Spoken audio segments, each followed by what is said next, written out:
I know that a lot of you guys believe that modern metal sounds overproduced, boring, and way too clean. Kind of like a drum computer making love to a guitar amp plug-in or something, right? That's how you feel. But you know what? There's hope. We've got you covered. I think it's time for you to meet Kevin, this guy.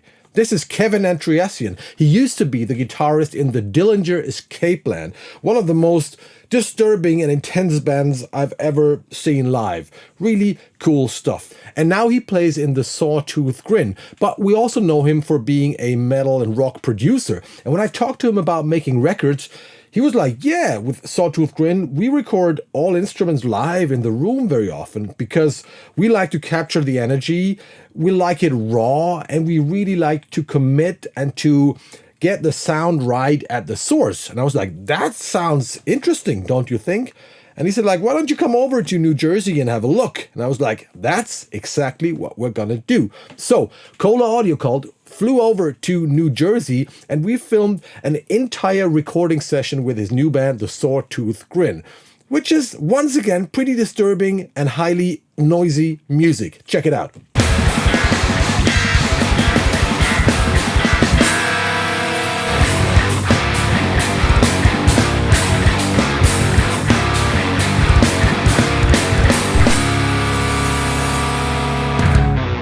So we filmed an entire recording and mixing session with the SAWTOOTH GRIN, which we called the Mathcore Mixing Ritual. You can watch the soundcheck rig rundowns of the drums, guitars, and the bass. You can see the band recording several takes. And finally, Kevin is also mixing the song, so you can see his approach here. And you can download the multitracks and mix the song yourself. Really cool shit. You are about to watch a pretty cool snippet from that course. If you're interested in the course, I'll be back later in this video because you can also win some cool guitar pedals. You can win a Soldano or a TC Electronic or an MLC overdrive or distortion pedal. But now it's time to get a little dirty with Kevin and the SAWTOOTH GRIN. Let's record some organic sounding music. Check out the Mathcore Mixing Ritual. Hey everyone, I'm Kevin Antreassian. We're here at Backroom Studios. I am an engineer and producer. I have been at this spot for like 17 or 18 years now. I've been in a bunch of bands, Knife the Glitter, Dillinger Escape Plan. Right now, the SAWTOOTH GRIN is the one we're gonna be working on. I feel like there's so much content right now online that you can, go check out about how to do a band in a traditional, like modern multi-track sense. But there's still something to be said for capturing a band's energy and kind of like chaos in a live setting. And you're not going to be able to like fix every mistake that way. Some things you may have a time constraint. In this case, we did, but you will capture that moment.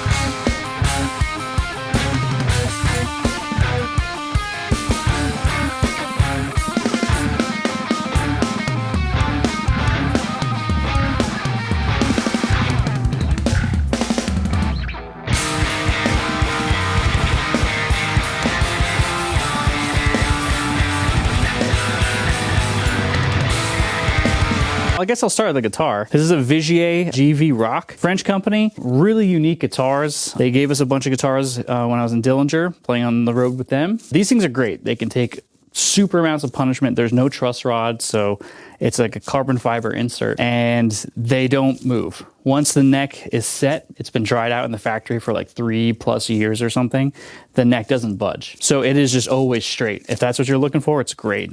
All the hardware is awesome. I swapped out the pickups. Those are DiMarzio Evos. Those are awesome sounding. They're just passives, nothing crazy. We run them in split on the bridge here, so it is a humbucker, but I'm usually most of the time in this band running it with just the split coil. The pedal stuff, super easy. For this project, it's super important to keep it raw. So we have a tuner for when we decide that we want to be in tune. Honestly, in this band, it's not super important. We play so hard that like getting it out of tune is part of the sound, so it's not like the most imperative thing. Then we have a gate for mainly live stuff. Like if we're tracking this, we don't usually use a gate, but for live, if we have a lot of gain going on and we don't want to be squealing all the time. The pitchfork right now, this is my octaver and it's on latch mode. So certain sections and certain songs, I'll just drop an octave down and blend it with the original signal to give it kind of just like a monster, kind of almost like robot sound. Love it. And then this runs into the Ricochet, the Digitech. And this, you know, you can see the LEDs on the side. You can adjust the speed of the whammy, slow, fast, whatever, up and down. And then that's usually on a 2-octave range up for just like really bizarro, gnarly sounds. And then this is just a channel switcher to go between the channels on the amp, which we had in here. This is a room we constructed a long time ago. It's the first room I built, really. So it's not the most ideal spot to record things unless you're close micing it. If you're doing a loud cabinet or something, having all this stuff in here is also not super ideal because, you know, there could be rattles from the snares or like some hardware just rattling. If something's really loud and pushing a lot of volume, you could get all kinds of buzzing. And I guess tomorrow when we check out the tracks, we'll find out if there is any. We didn't have time to really do that. We tried this guy first, you know, the 57. It usually sounds great. This guy has greenbacks in it, this Mesa cab, this 412. And I don't know, I don't love the 57 on greenbacks, so we swapped it for the 184. This is probably the most expensive mic on the whole session. And then the head here, which is still warm, still on, is the BE50 Deluxe, the Friedman. Sounds great. All the Friedman stuff is my favorite. I have a ton of Friedman amps. Dave does really great work. If you want like that Marshall voicing, but just like super insano, it's like perfect. And the cleans are like amazing too. So yeah, and super reliable, which is great. Where I usually set everything on the Friedmans is just everything at 6. Not 6, 6, 6, 6, 6, all the way down. Except for obviously the volume is where we adjust that a lot of time. But yeah, just a 184, just a little bit off the cap edge, you know, kind of, I think actually it was a little bright. So we moved it over a little bit more to the cone.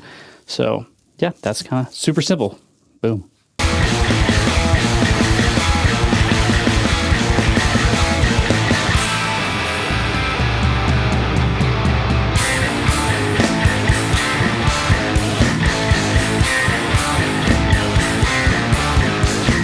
Hey, I'm DJ Scully, and this is my rig for SAWTOOTH GRIN. So I guess we'll just go in order of the signal. So I start with my bass, obviously. This is an MTD 535, built by Mike and Daniel Tobias in Woodstock. It's got a poplar body, myrtle burl top, and a Wenjie neck. The neck is my favorite part. I always wanted one of these. They got a proprietary preamp that is just magical. Combined with these Bartolini pickups, it really cuts through the mix in a very musical way.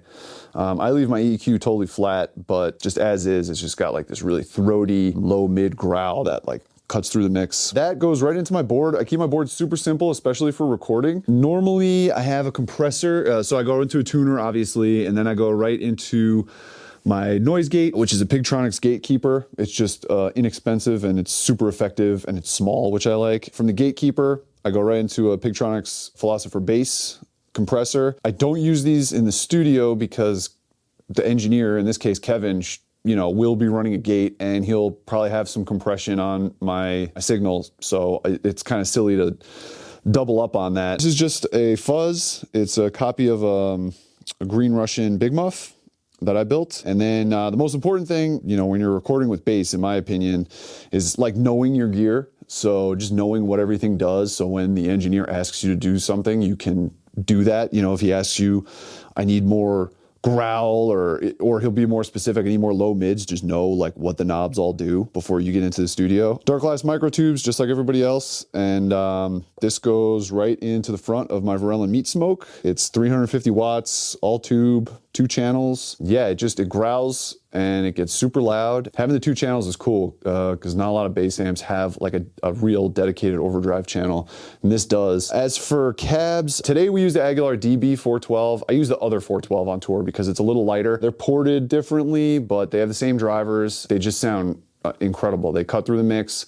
They give you tons of lows and tons of highs and tons of mids. Like it just smokes all the 810s that I've had over the years, and it gives me a lot more volume. Right here we have this Red DI. You don't need a crazy ass DI like this. I've also used like a Radial JDI, like a relatively inexpensive DI. But basically what I do, I go from my bass into the DI direct, and that's one channel. And then I go through all my crap and we mic up my rig, and that's another channel. So on the DI, I'm boosting a little bit of top here, a little bit of upper mids, 1.6. Then we're boosting a little bit of 110. And then on the actual cab, we're boosting a bunch of 1.6. There you go, that's the cab. I had a little bit of 60 on that. A little bit of toppy on that. Cool. On the DI, we have this neural parallax. It's like a really good just, drive pedal for the bass stuff. There's a lot of flexibility in there. You can adjust different like distortion points, mid, high, and compress the low end separately clean. So here's the DI for that. This is the total clean DI. A lot of popping through, so a lot of transient information. And then through the distortion plugin to kind of round off some of that. And then the cab itself.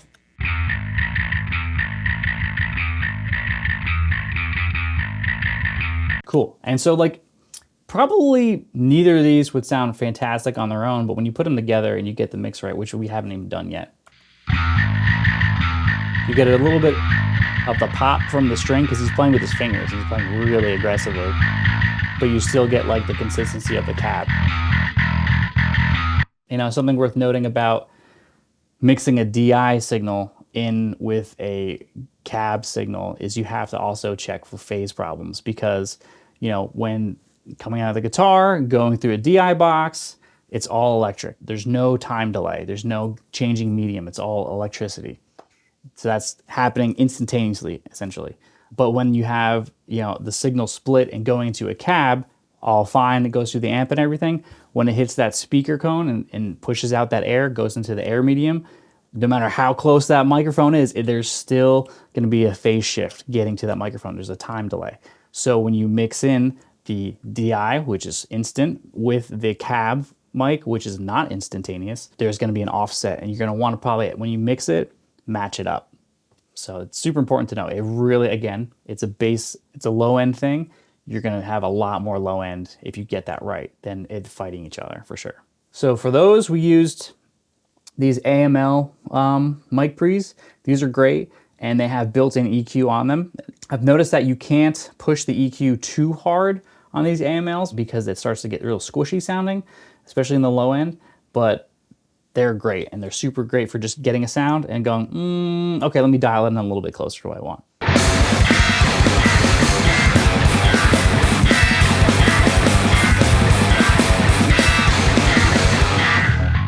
I feel like I'm playing in slow motion. It feels so slow. It's kind of slow. Okay. Yeah, let's pick it up a little. Sorry, we're running out. Let's give it a little more movement, guys.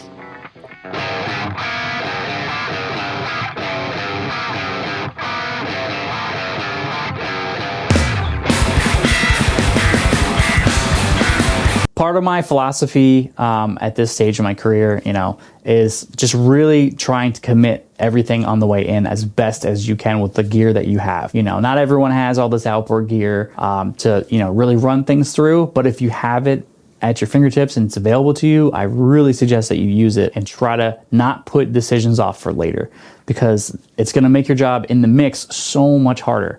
And it's a lot harder to convince the band or the group of your mix if it's brand new to them. If you have a session that you've been working with for months potentially, everything is in this kind of like uncommitted stage, and that's what you've been giving to the band the whole time after sessions to listen to, that's what they're used to. And then it's like, okay, I'm gonna mix it now, and you give them this thing that's like a whole different thing, regardless if it's better or not, it's a shock. So that's another reason why I like to commit and I kind of build a record towards, as I'm going. Like when I'm tracking drums, I'm getting them as close to the final sound as possible. Obviously, there's things I change. Then when I get the guitar sounds, getting them as close as possible. When I'm done for my guitar stuff, usually there's like one EQ I'll use on the bus and like some compression. It's really not a lot. All of these decisions that I've, committed to during the production process make my mix so much faster and so much easier and less stressful. I don't have to all of a sudden figure out the identity of the record later. It's like I already know the identity. I know the tonal landscape. I just have to make the automation moves, some final tweaks, add some plugins for like production value, stuff like that. I know it's in the beginning when you're not super familiar with like maybe attack and release times or whatever the thing is.